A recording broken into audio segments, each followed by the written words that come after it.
Friends, मैं हूँ Dream06 और आज फिर हाजिर हूँ मैं आपकी फेवरेट स्टोरी उधार का प्यार का एक नया एपिसोड लेकर।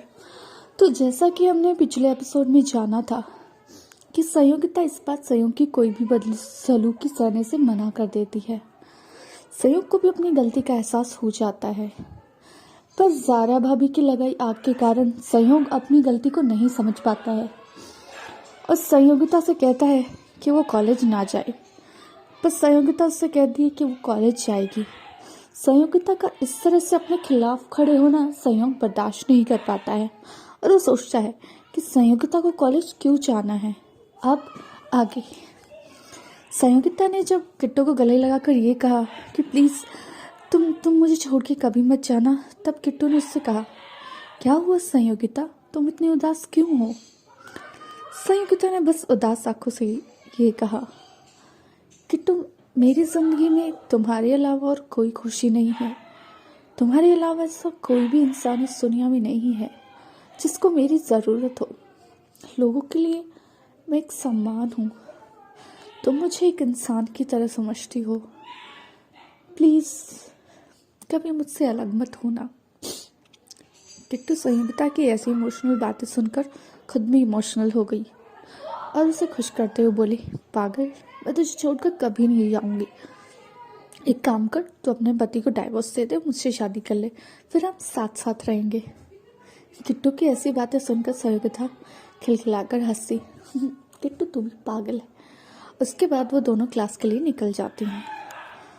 संयोगिता का हमेशा से म्यूज़िक में काफ़ी अच्छा इंटरेस्ट था, पर आज उसका मन नहीं लग रहा था।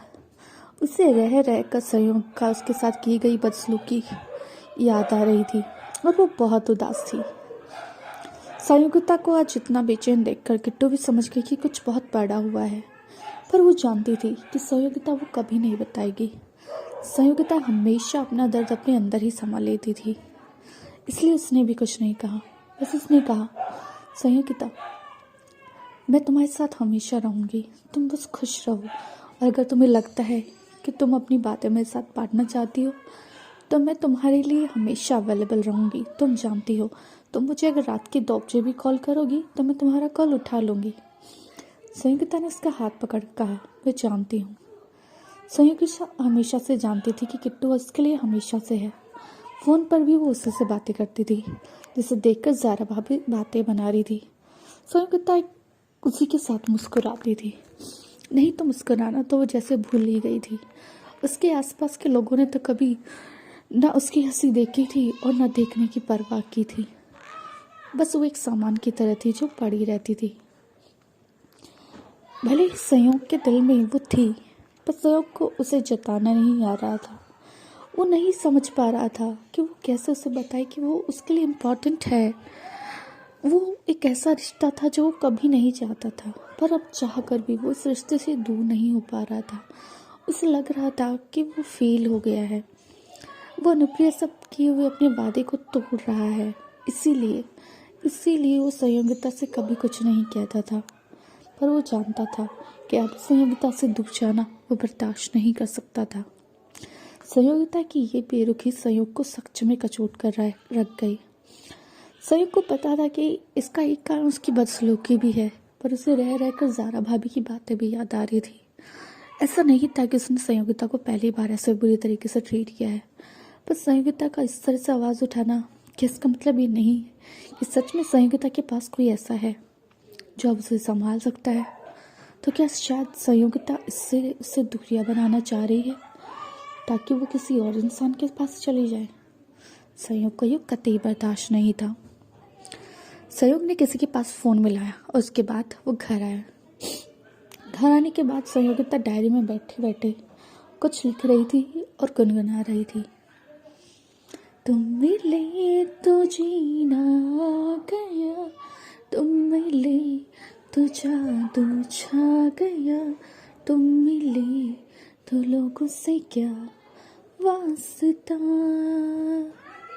संयोगिता ने जैसे ही संयोग को आते हुए देखा वो एकदम से चुप हो गई और उसने मुंह बनाया और उठकर बाहर चली गई।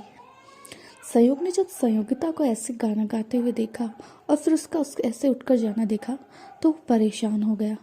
भला संयोग कहाँ जानता था कि वो ये सब गाने अपने दोस्त के लिए लिख रही थी। उसका दिमाग तो उल्टा ही चल रहा था कि ज़रूर संयोगिता की जिंदगी में कोई और आ गया है। संयोग से बर्दाश्त करना बहुत मुश्किल हो रहा था। संयोग का किसी काम में मन नहीं लग रहा था, ना खाने पीने में, ना किसी और चीज़ में। आज पहली बार संयोगिता ने ना उसे डिनर के लिए बुलाने आई और ना ही उसके लिए कॉफ़ी लेकर आई। संयोगिता की ऐसी बेरुखी नहीं सह पा रहा था और बस उसे यही लग रहा था क्योंकि उसकी ज़िंदगी में अब कोई और आ गया है, इसीलिए वो उससे ऐसा व्यवहार कर रही है, नहीं तो पहले ऐसा कभी नहीं था। अगली सुबह संयोगिता जब कॉलेज जाने के लिए तैयार हुई तो पूरी रात सोच विचार कर चुका संयोगिता से बोला, संयोगिता तुम कॉलेज नहीं जा रही हो। संयोगिता ने गुस्से से पूछा, क्यों, अब तो मैं ठीक हो चुकी हूँ ना। संयोग ने कहा, देखो तुम जानती हो कि माँ और भाभी को पसंद नहीं है तुम्हारा बाहर जाना। संयोगिता ने रुंधे गले से कहा, तो क्या अब मैं पढ़ भी नहीं सकती। संयोग ने कहा, नहीं मैं तुम्हारी पढ़ाई पर रोक नहीं लगा रहा हूँ। तो संयोगिता बोली, तो आप क्या चाहते हैं संयोग जी। संयोग ने कहा, अब से तुम्हारे लिए होम ट्यूटर ही आएगा, अब तुम घर पर ही रहोगी, कॉलेज से मैंने तुम्हारा नाम कटवा दिया है, अब यहीं पर तुम्हें संगीत सिखाने के लिए आ जाएंगे, तुम्हें कोई बाहर जाने की ज़रूरत नहीं है। जब संयोगिता ने ये सुना तो उसके हाथ से उसका बैग गिर गया। चंद पलों के लिए कॉलेज जाकर वो अपने मन को खुशी से भर लेती थी। किट्टू से बातें करके वो अपने मन को हल्का कर लेती थी।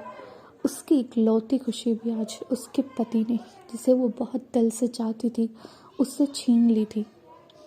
संयोगिता का कोई हैरानी नहीं, उसे लगा कि संयोग उसे कभी खुश देख ही नहीं सकता था, तो वो बस जब उसने उसे खुश देखा तो उसकी ये खुशी छीनने के लिए उसने ऐसा किया है। ना वो संयोग की मंशा समझती थी और ना अब समझना चाहती थी। संयोगिता ने कुछ नहीं कहा और सीधे जाकर बाथरूम में घुस गई। संयोग को संयोगिता के ऐसे रवैये से बुरा लगा, पर उसे लगा कि उसने जो किया वो ठीक था। ऐसे ना तो लोग बातें बनाएंगे और ना ही संयोगिता कभी उस इंसान से मिल पाएगी जिसके लिए उसे धोखा दे रही है। तो अब अपनी इकलौती खुशी छिनाने के बाद क्या करेगी संयोगिता? क्या कभी संयोग का शक हो पाएगा दूर, या फिर यही शक उनके रिश्ते में ले आएगा कड़वाहट? अब इतनी दूरियों के बाद क्या कभी पास आ पाएंगे संयोग और संयोगिता? क्या अपने हक के लिए अब खड़ी होगी संयोगिता? क्या होने वाला है इस कहानी में आगे जानने के लिए सुनते रहिए उधार का प्यार, सिर्फ और सिर्फ मेरे चैनल होप पर। Thanks for your love and support.